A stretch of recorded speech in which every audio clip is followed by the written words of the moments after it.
मोहम्मद यूनुस मोदी जी के चरणों में आ गया है।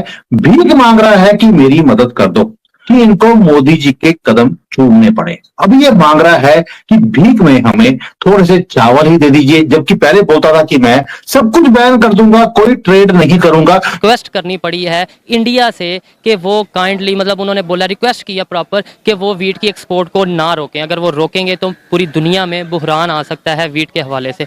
हम भी पाकिस्तानी भी एग्रीकल्चर कंट्री हैं, तो फिर क्यों हम इतना पीछे रह गए एग्रीकल्चर में, वीट की प्रोडक्शन में, कि हमें इंपोर्ट करनी पड़ रही है। सर मैं एक बात बता रहा हूँ, मैं मोदी जी को, मैं डायरेक्टली मोदी जी आपसे एक रिक्वेस्ट करना चाहता हूँ। सर आप बड़े हैं हमारे, आप बुजुर्ग हैं हमारे, कि मोदी सरकार को फ्रंट फुट पे आना पड़ेगा। कुदरत की मार पड़ी, फ्लड्स आ गए और उसके बाद सारे चावल जो भी था इनका खत्म हो गया। और ये खाते तो चावल ही हैं पानी डालकर, क्योंकि सब्जी खरीदने के पैसे इनके पास होते नहीं है। और हिंदुओं को लूट कर ये कंट्री चलाते थे, वो अब हिंदू भी वहां बचे नहीं है। अब लूटे तो लूटे किसको, तो इसीलिए अब इन्होंने भीख मांगनी शुरू कर दी। एक्चुअली पता ही बात क्या है कि फर्स्ट ऑफ ऑल के रकबे के लिहाज से अगर देखते हैं तो इंडिया से वो काफ़ी छोटा मुल्क है, ठीक है। उनका ज़राई काश्तकारी का जो करने का जो रकबा है ज़्यादा, अगर हम इसकी, मैं अगर अपने हिसाब से परसेंटेज निकालूं तो मेरे ख्याल में 70-30 की परसेंटेज है कि 30% के ऊपर काश्तकारी होती है। ज़मींदारों को ज़्यादा से ज़्यादा फिर मुनाफा मिल जाता है इंडिया में। ठीक है। ये चीज़ आपको नहीं लगता उन्होंने टेक्नोलॉजी में इतना बेहतर कर लिया खुद को? टेक्नोलॉजी ज़रूर बेहतर की है उन्होंने, क्योंकि वो कर्जों के हिसाब से भी है। बाकी वो जब उनको ज़्यादा पैसा मिलेगा ज़मींदार खुद भी वो चीज़ें खरीद लेंगे।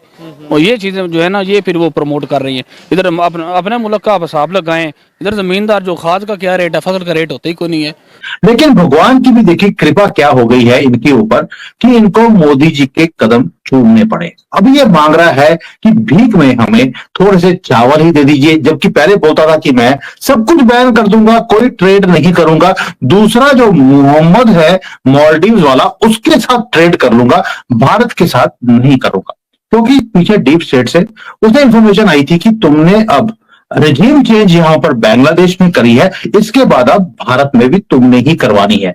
इसको भी इन्होंने पुदीने के झाड़ पर या चने के झाड़ पर बिठा दिया था, वो भी वहां पर नाचने लग गया। लेकिन कुदरत की मार पड़ी, फ्लड्स आ गए और उसके बाद सारे चावल जो भी था इनका खत्म हो गया। और ये खाते तो चावल ही हैं पानी डालकर, क्योंकि सब्जी खरीदने के पैसे इनके पास होते नहीं है। और हिंदुओं को लूट कर ये कंट्री चलाते थे, वो अब हिंदू भी वहां बचे नहीं है। अब लूटे तो लूटे किसको, तो इसीलिए अब इन्होंने भीख मांगनी शुरू कर दी। एम्बर जी, ये जो मोहम्मद यूनुस अब मोदी जी से भीख मांग रहा है कि मुझे चावल दे दीजिए। पहले तो बोलता था कि हम कुछ नहीं करेंगे, हम मछली भी अपनी इंपोर्ट एक्सपोर्ट नहीं करेंगे, भारत को ना इंपोर्ट करने देंगे कुछ भी, ना कपड़ा जाएगा ना खाना जाएगा। और अब इन्होंने बोल दिया कि हमें चावल दे दीजिए। भाई इतनी ही गैरत थी तो ले लेते मालदीव से, पाकिस्तान से मांग लेते, भारत से क्यों मांगी इन्होंने? देखिए सुमित जी, बात यह है कि जो इनको लेकर आए थे उनको लग रहा था कि वो भी वापस आ जाएंगे सत्ता में, लेकिन हुआ ये कि वो वापस नहीं आए, लेकिन आ गया कोई और सत्ता में।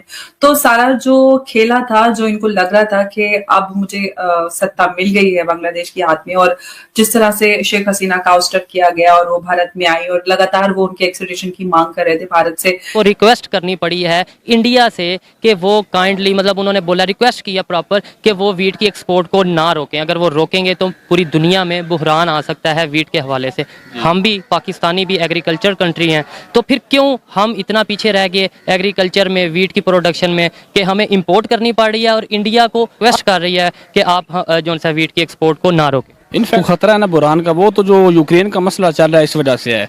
बाकी जो गवर्नमेंट है ना इसकी इंडिया की, वो उनको बहुत ज़्यादा इक्विपमेंट दे रही है, ज़राअत के हवाले से इनको प्रमोट कर रही है, किसानों को कर्जे दे रही है। इस तरह से ना वो बड़ा मामलात हैं जिस वजह से वो प्रमोट वहाँ हुई है ज़राअत है। वहाँ के किसान बड़े मजबूत हैं, किसान मजबूत हैं, लेकिन हमारी मीडिया पे तो ये बताया जाता है कि इंडिया में बहुत गुर्बत है, इंडिया में ये बुहरान है, इंडिया के हालात बहुत ख़राब हैं। आप ये जो अगर बता रहे हैं कि वहाँ की गवर्नमेंट बड़ी सब्सिडीज़ देती हैं, आपको कैसे पता चला? मैं आपको वो एक चीज़ बताता हूँ ना कि वहाँ जब अंग्रेज़ों का दौर था ना, वो इधर रूल कर रहे थे, तो उस वक्त से ना वहाँ ना मंडियाँ बनी हुई हैं। और मंडियाँ जो है ना, वो इधर जितना आपका ये व्यापारी वगैरह ले जाते हैं ना, ये शहरों वाले, वो जो आम ज़मींदार है उसको नहीं फ़ायदा होता।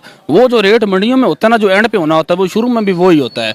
ये वजह है कि वो जमींदारों को ज्यादा से ज्यादा फिर मुनाफा मिल जाता है इंडिया में। इंडिया में। ठीक है, ये इसके चीज अलावा आपको नहीं लगता उन्होंने टेक्नोलॉजी में इतना बेहतर कर लिया खुद को? टेक्नोलॉजी जरूर बेहतर की है उन्होंने, क्योंकि वो कर्जों के हिसाब से भी है। बाकी वो जब उनको ज्यादा पैसा मिलेगा जमींदार खुद भी वो चीजें खरीद लेंगे। और ये चीजें जो है ना, ये फिर वो प्रमोट कर रही है। इधर हम अपने मुल्क का हिसाब लगाएं, इधर जमींदार जो खाद का क्या रेट है, फसल का रेट होता ही कोई नहीं है। जिस बंदे के पास पैसा अब है, हमने खाद भी बाहर से मंगवानी है, टेक्नोलॉजी भी बाहर से लेनी है, एग्रीकल्चर के हवाले से सब कुछ बाहर से मंगवाना है, फिर आगे किसानों को देना है, तो कैसे हम उन्हें उस तरीके से सब्सिडी दे सकते हैं जैसे इंडिया दे रहा है? ये आप इस तरह का तरीक़ेकार इख्तियार कीजिए ना। इधर सब तो पहले तो ये है, जो रेट बाद में होता है ना, जब जमींदार से फसल ली जाती है उस वक्त भी वही होना चाहिए, गन्ने का, शुगर का, जो भी है। क्योंकि जब जमींदार से वो आप फसल ले लेते हैं, उसके बाद जो बंदे इन्वेस्टर है वो इन्वेस्ट करके वो फिर उससे ज्यादा मुनाफा कमाया जा सकता ले है जाते हैं। जी। सर लास्ट में आप बताएंगे कि इंडिया का ये जो स्टेप है, इंडिया की कामयाबी अचीवमेंट है किस्म की कि IMF जैसा एक अच्छी ऑर्गेनाइजेशन जो वर्ल्ड वाइड ऑर्गेनाइजेशन है वो रिक्वेस्ट कर रही है इंडिया की, ये एक बहुत बड़ी अचीवमेंट है। आप उसे सराहते हैं या आप ये कहेंगे कि ये सब झूठ है? नहीं नहीं, मैं सराहता हूँ उसे, क्योंकि जो भी आपका वो इंडिया भी हमारा हमसाया मुल्क है। ये नहीं चले हमारे उनके साथ हालात अच्छे नहीं है, कशीदा कभी होते हैं कभी नहीं होते, लेकिन उनकी ये अचीवमेंट है, हमें उनसे कुछ सीखना चाहिए, जैसे कि हम जेलस हों। बांग्लादेश का लेते हैं। बांग्लादेश की आजादी से लेकर जो पाकिस्तान के जुल्म के तहत बांग्लादेश रहता आया था और लाखों की संख्या में बंगालियों को पाकिस्तानियों ने मारा, उनको गंदा, नीचा, ओछा हर तरह से समझते थे। उनकी महिलाओं का बलात्कार हुआ, बच्चों को मारा गया। क्या कुछ बांग्लादेशियों ने या बंगालियों को कहे, पाकिस्तान में जो या ईस्ट पाकिस्तान के हैं, जो कुछ भी नरसंहार हुआ, उस सब से, उस दंड से आजादी भारत ने दिलाई।